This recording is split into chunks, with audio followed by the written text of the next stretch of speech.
そうだって少し疲れるでしょう Tell me どんなことで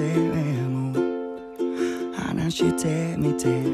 Lately 忙しくてって急に謝らないで